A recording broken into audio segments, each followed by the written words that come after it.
Olá, eu me chamo Wanda Maria Barbarini Pegoraro e este é o meu trabalho do seminário 6, né? Educação de Jovens e Adultos. O nome da minha tutora é Aline da Hora de Jesus. O tema escolhido foi metodologia de trabalho utilizado na educação de jovens e adultos. Resumo. O presente estudo tem como objetivo mostrar a importância do uso de metodologias e ferramentas para o ensino e aprendizagem de jovens e adultos. A introdução desses alunos no uso dessas novas tecnologias oferecem a jovens e adultos oportunidades sociais igualitárias, a fim de proporcionar um conhecimento nivelado. Os últimos acontecimentos no mundo nos mostram o quanto é importante estar incluso nesse mundo digital, mesmo que com noções básicas capazes de levar tanto jovens quanto adultos para mais perto de tudo aquilo que antes só achava que poderiam ser alcançado através do sentido físico da coisa. Essa nova realidade digital também mostrou o quanto estamos longe de obter uma estrutura capaz de atender à demanda da inclusão digital. E isso vale para todos os níveis no que diz respeito à base educacional. O trabalho, portanto, almeja apresentar aos jovens e adultos que, mesmo buscando uma alfabetização tardia, pode ter a oportunidade de fazer parte de um mundo informatizado capaz de ampliar sua visão para o mundo e torná-los parte ativa e bem-sucedida de uma sociedade. Palavras-chave: educação, ensino e aprendizagem e informação. Introdução. O uso da tecnologia é quase que obrigatório e invasivo nos dias atuais, por conta da globalização e suas consequências de um novo mundo informatizado. Com a alta da expansão da globalização, consequentemente, traz alguns prós e contras na rotina das pessoas, influenciando em ambientes familiares, rotinas, ambiente de trabalho, cultura e também na área escolar. Dispor essa educação de jovens e adultos é a busca de uma redução dos efeitos negativos, né? Então, terminar o ensino médio, que é o básico, então qual que é o diferencial? Bem, terminar o ensino médio torna você com muito mais opções no mercado de trabalho, né? Então, quando estamos falando de Brasil, estamos falando de mais de 207 milhões de brasileiros. E se pararmos para pensar no quanto de pessoas da nossa família tem ensino médio completo ou até mesmo ensino superior, a gente vai ver que não é um bom histórico. Então, temos muitas melhorias para esperar e conquistar para o nosso país, neste universo de mais de 200 milhões de brasileiros. E para que isso ocorra, é necessário que se tenha uma nova estrutura, né? Sendo que a maioria desses trabalhos durante o dia e voltam só à noite. Então, muitas dessas pessoas que já procuram o EJA, né? Procuram estar com essa consciência, né, da necessidade de completar pelo menos o ensino médio, né? Eles já têm uma rotina, né? Já estão trabalhando fora, né? Já chegam em casa tarde da noite, né? E às vezes, muitas vezes eles estão cansados e desmotivados, né? Para estarem estudando. Então, o professor ele precisa O professor ele é visto mais do que um provedor de conhecimento. Para muitos alunos, ele é visto como uma esperança de assinar um nome, né?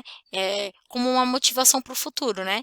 E isso reforça uma motivação que reforça ainda mais a necessidade desse profissional estar devidamente capacitado, ou seja, o professor ele precisa estar se atualizando, estar fazendo cursos, estar se preparando para utilizar essas novas ferramentas, né, tecnológicas, né, com um fim de estar assim auxiliando o aluno em suas necessidades no ambiente de educação.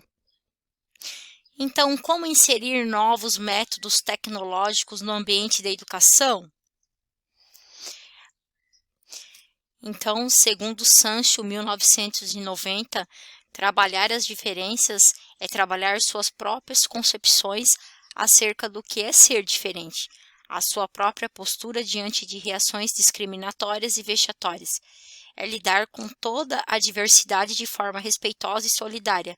Essa postura deve vir do professor, que deve colocar em questão duas próprias concepções diante dessa temática. Diante a modernidade tecnológica, aumentando até os dias atuais, alguns professores encontraram algumas dificuldades em alcançar seus alunos a essa modernização. Tájara, 1998. Sim, como eu havia falado, muitos professores ainda se vê meio perdido com a tecnologia, alguns talvez por vergonha, né, ou por ser mesmo cabeça dura, não procuram estar se especializando, fazendo cursos, né?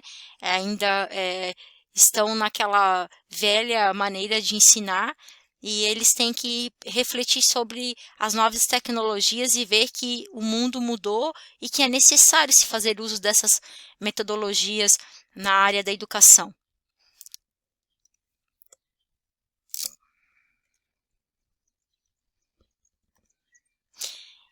Então, aqui a imagem que eu escolhi, a nuvem de palavras da educação,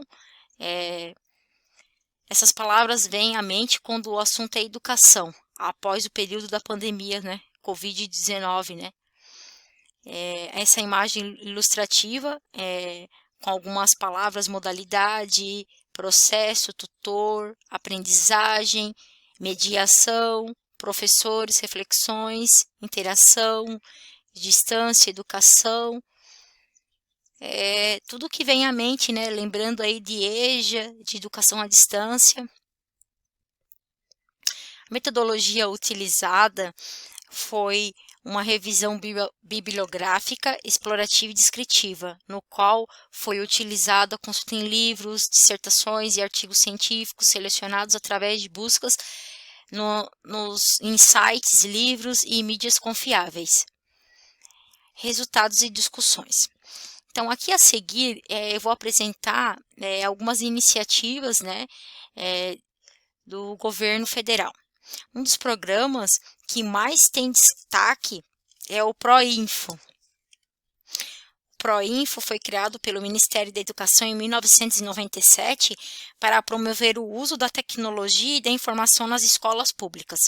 E também aqui o programa Computador para Todos, que também é uma iniciativa do governo federal, né, com a ideia, né, de promover a inclusão digital com uma venda à população que ofereça a isenção de impostos e linhas de financiamento para ajudar o cidadão a comprar aí o seu computador, o seu notebook, né, enfim, tablet, aí com parcelas aí que a gente pesquisando vai ver que pode encontrar com parcelas mínimas de até R$50, né, por mês.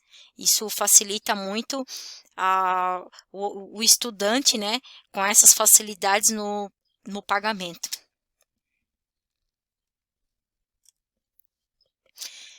O programa Estação Digital também, que conta com parceiros locais, né, onde na maioria das organizações não governamentais apoiam, onde buscam proximidades do computador com estudantes, trabalhadores e donas de casa, né, população tradicional e cooperativas, permitindo que haja uma nova perspectiva e qualidade de vida populacional. Então, vale lembrar que, segundo o Brandão 2009, cabe aos educadores o incentivo e a participação de tais iniciativas inteirando a escola nessa esfera tecnológica. Segundo Moura, 2007 também, a oferta de computadores na escola é um grande avanço para a inclusão digital. Porém, ainda não é o suficiente para um total processo de inclusão social. A expressão inclusão digital adota não somente a possibilidade de acesso ao computador, mas sim a assimilação da informação produzida e ofertada de forma eletrônica, gerando o conhecimento. Conclusões. Bem, o mundo ainda está passando por diversas transformações em todas as áreas. Como o homem sempre busca facilidades, adaptações e novos conhecimentos, se implica esse fator à área da educação. A escola sempre foi vista como uma ponte entre a sociedade e o homem, construção de personalidade, transmissão de cultura e diversidades de pessoas e conhecimento. E possui mais ainda um atributo da responsabilidade, que é de inserir o indivíduo ao conhecimento tecnológico, formando cidadãos criativos, críticos perante ao uso da tecnologia.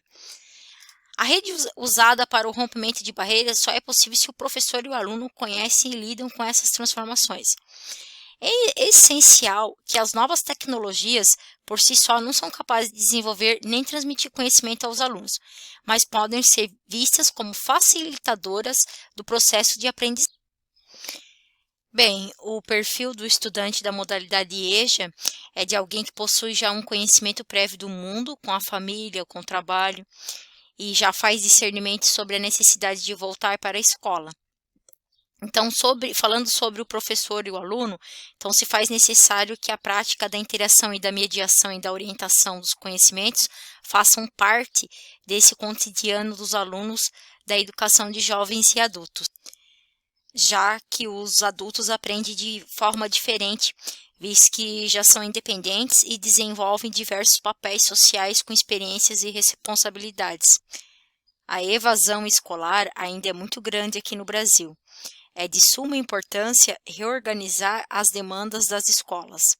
E para que isso aconteça, temos que trabalhar nesse percurso formativo, para que os alunos não parem no 8º, 9º ano do ensino fundamental e criar uma educação de ensino médio que dê, de fato, formação integral e formação para o trabalho, para subsidiar esses jovens e adultos que estão nessas condições. Bem, esse foi o meu trabalho.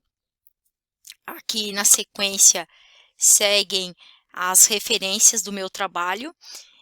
Espero que a minha pesquisa tenha vindo a contribuir. Muito obrigada.